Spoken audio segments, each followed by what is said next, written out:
በቃ ማዘዣውን አስረኝ። በቃ አሁን ይሄን ነው የምትፈልጉት? እኔ ጋር እንዳትደርሱ። እኔ ጋር ከደረሳችሁ አንድ የስልክ ጥሪ ነው የሚወጣው። ትናንትና ምንድን ነው ያለሽ? እኔ መታሰር አልፈልግም። ልጆቼ ናቸው። እኔ አላሳሰርኩም ነው ያንን የማድረግ ህሊና የለህም። አታሳስሪኝ፣ ያንን የማድረግ አታሳስሪኝ በፈጣሪ። እኔ እኮ ተጸጽቻለሁ እኮ በቃ ስላስጨነቅኩሽ። ለምንድን አትረጂም? በዓይኔን ማየትሽ መረዳታችን ለእኔ እስር ቤቱ ብዬ ለእኔ እስር ቤት ተገቢ ነው። ስጠኝ አንዴ ለእኔ እስር ቤቱ። እሺ ተጠቀው ይሄንን ፍርድ ቤት ወሰድካት አንተ አይደለ? ንገረኝ ንገረኝ። ምን አገባህ? ምን አገባህ? እኔ ማየት አልችልም። ስማ አንድ ቀን እኔን ታመሰግነኛለህ። አንድ ቀን ለጓደኛ ግን ይህንን ነገር ማድረግ በጣም ታሰራለህ። ገና ምን ማስጠንቀቂያ ብቻ አይደለም ቢሆን እናንተን ማየት አልፈልግም። ቤቱን ትቶ ሄደው ትዳሩን አፍርሶ አላየም እንዴ? ባለፈው ምን እንዳለኝ አልሰማም እንዴ? ነው አብራችሁ ሳትመካከሩ እንደዛ ያደረጋችሁ። አንተም እኮ ሙቤ ከቤት ኮብልለህ ወጥተሃል። አሁን የት እንዳላችሁ ሁላ ማወቅ ከባድ። እሱ የራሳቸው መብት ነው፣ መብታችሁ ነው። ከዚህ በኋላ ነው ምንም አልጫለም። ገባህ አይደል? ፍላጎቱን አከብራለሁ። ያንን ጊዜ ያረሰው ለዛ ስል ነው። በቃ አሁን አክብሬ በሰላም በቃ ነገሮችን ለመፍታት ስለምፈልግ ብቻ እያወራሁ ያለው ገባህ? ከዚህ በኋላ ከአንተ ጋር መጨቃጨቅ አልፈልግም። ክስ ውስጥ መግባት አልፈልግም። ፍላጎትን አከብራለሁ፣ መብትህን አከብራለሁ፣ ሁሉን ነገር አከብራለሁ። ሰላም ሆን ስራህን አልፈህ ስራ መስራት ትችላለህ። እኔም በራሴ እሰራለሁ። ልጆቼን ማሳደግ ባለብኝ ልክ አሳድጋለሁ። ገባህ አይደል? ስለ ልጆቼ ይመለከተኛል። አያሳስብም። ለምን አስባለሁኝ እንዴ? እኔ ጠየቁ እስቲ። እሺ ያኔ እንኳን እሺ ፈርቶ ነው። እስቲ አሁን ንገረኝ። እኔ ላንተ ምን ብዙ ዋጋ የከፈልሽ የልጆቼ እናት ናይ ሚስቴ ነሽ ማለት ለምንድን የሚከብድ አስከብሬያለሁ። ነገር እኮ አስፈላጊ አይደለም። ለምን አስፈላጊ አይደለም? ለምን? ምክንያቱም እናንተን አላምናችሁም። ማመንም አልፈልግም። ሲጀምር ለእኔ ፍርድ ቤት ማስያዣው ለእኔ ፍርድ ቤት ማስያዣ አይደለም፣ ማገጃ እገዳ ነው። እንዳትረብሽ ማገጃ ነው። አንተ አንደኛ ራስነቴን በሰላም ይሄ የመጀመሪያው ማስጠንቀቂያ ነው። እወቅ። ገባህ አይደል? ይሄ ሪከርድ እየተደረገ አንቺ ጋር እንዳይመጣ ይሄ ማስጠንቀቂያ ነው። ይሄ የመጀመሪያ ማስጠንቀቂያ ነው። ቀጣይ ደግሞ ምን እንደሚጠበቅ አንተ ጠንቀቅ አድርገሽ ወይ ለልጆችሽ አባት ጭራሽ እኔም አለሁበት። አዎ ምን ባደረግ? ምክንያቱም አንተ እኔ እኮ እሱ ሲመጣ ነው አይደል ተከትዬ የምመጣው። ለምን ምን ስለሆንክ ነው አንተ ተከትለህ የምትመጣው? ይሄ ነገር ይሄ ለኔ ይገባኛል። አንተም እየረበሽከኝ ነው። እኔ ምን አደረኩት ነገር? ከዚህ በላይ ምን ታደርገኛለሽ? ቆይ አይደለም ባለ ትዳሩ ሰውዬው ወደ ቤቱ መመለስ ነው የሚገባው ወይስ ለሌላ ሴት ተባጂ ሆኖ ለሌላ ሴት አሳልፎ መስጠት? ማስጠንቀቂያ ነው። እኔ አላሳሰብኩም። ማስጠንቀቂያ ነው። ማሳሰርም አልፈልግም። እኔ መታሰር አልፈልግም። ልጆቼ ናቸው። እኔ አላሳሰርኩም ነው። ያንን የማድረግ ህሊና የለህም። አታሳስሪኝ፣ ያንን የማድረግ አታሳስሪኝ በፈጣሪ። እኔ እኮ ተጸጽቻለሁ እኮ በቃ ስላስጨነቅኩሽ።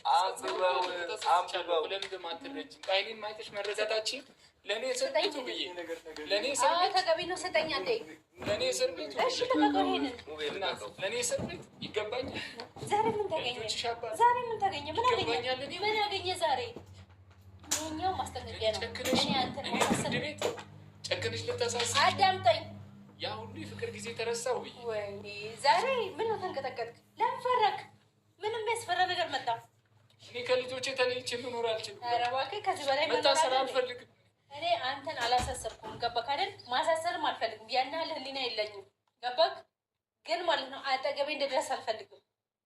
በቃ እናንተ ሁላችሁ ግብረ አበራችሁ እዛው እንደፈለጋችሁ መሆን ትችላላችሁ። አሁን ያቺንም ጨምላቃ ሴት እዚህ ቤት ይዘህ እንዳትመጣ ነግረናችኋል እኮ። ይሄ ነገር ምንነቱን ታየዋለህ። አንተ መክራት ምኑን ነው የምመክረው? ናይ እንደናንተ ስራ ቢሆን ማለት ነው ከዚህ በላይ ለመንኩ እኮ ናይ ተንበርክኬ የልጆቼ አባት ነው። ነገ የሚጸጽተኝ ነገር አላደርግም ብዬ ስላሰብኩኝ ነው። ገባ? ዛሬው ፖሊስ መጥቶ ልትታሰሩ እኮ ትችሉ ነበር። መብትህ እኮ ነው። ግን ይሄን እንዳሰብኩ በትዳር ላይ እኮ ነው ሴት የደረብከው። ገባ አይደል? በትዳር ላይ ሴት ተከትለህ ሄድከው። እኔ ከዚህ በላይ መደጋት አልፈልግም። መቃችሁ ይዛችሁ ይወጡ። ሁሉም ያንተ ነገር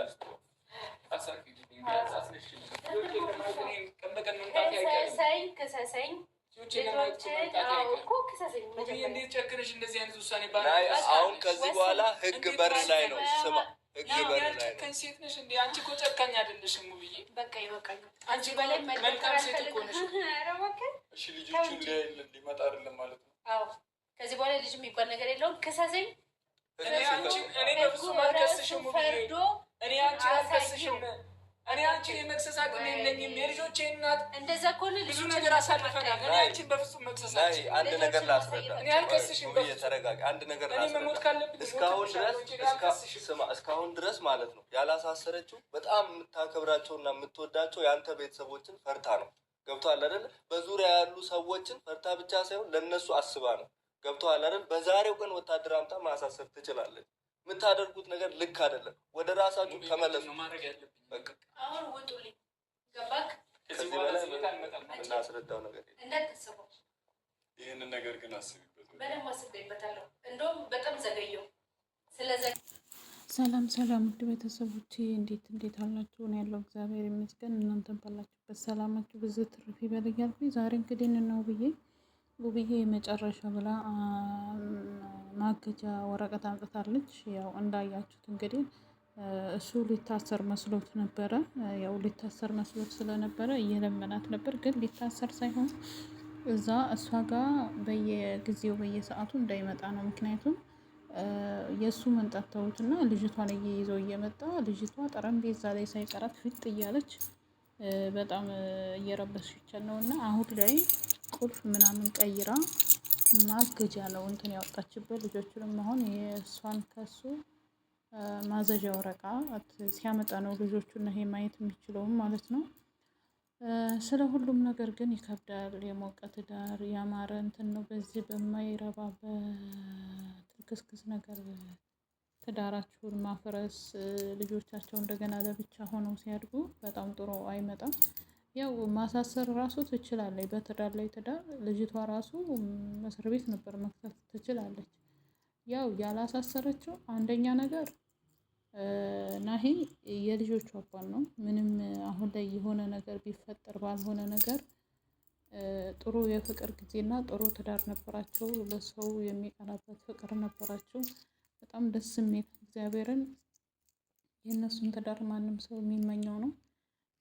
ናሂ የሚያወዱ ሳይሆን ትዳሩን አክባሪ ሰው አክባሪ ነው። በቃ ማንም ሰው ያከብራል። በነገራችን ላይ ናሂ ተጀምሮ እስከሚጨረስ ሶሻል ሚዲያ ላይ ካያችሁ ጀምራችሁ ሰው ያከብራል፣ ሰው ይወዳል።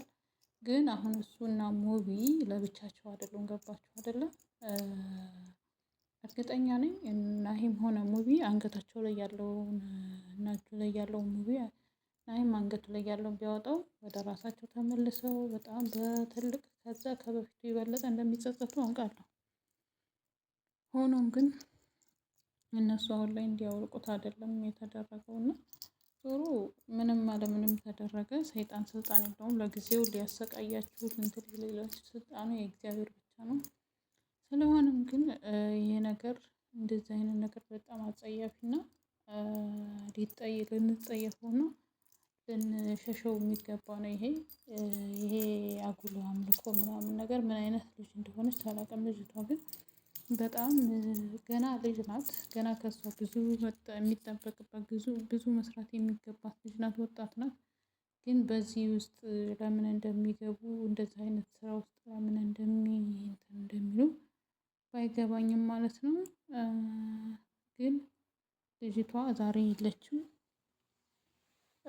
እና ውጣልኝ እያለችው ነው። እንግዲህ ነው ብዬ አላሳስረህም። አንደኛ ለልጆች ነገር ጥሩ ነገር ነው ማስታወሻ ማቆየት የምፈልገው አባታቸውን አሳስርሽ እንዲሉኝ አልፈልግም እያለች ነው።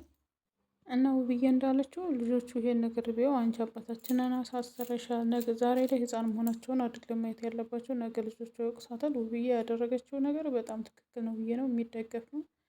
ማንኛችሁም ባሎቻችሁ የሆነ ነገር ቢሰሯችሁ፣ በጣም ከባድ ነገር ቢሰሯችሁ፣ ልጅ ካላችሁ ለልጆቻችሁ ስትሉ እንዲህ አይነት አስተሳሰብ ይኖራችሁ ነው የምለው። ውድ ቤተሰቦቼ ላይክ፣ ሳብስክራይብ እያደረጋችሁ አበረታቱኝ። ሀሳብ አስተያየታችሁን በኮሜንት አስቀምጡ። እግዚአብሔር ከእንደዚህ አይነት ነገር ይጠብቃችሁ ነው የምለው። ወዳችኋለሁ።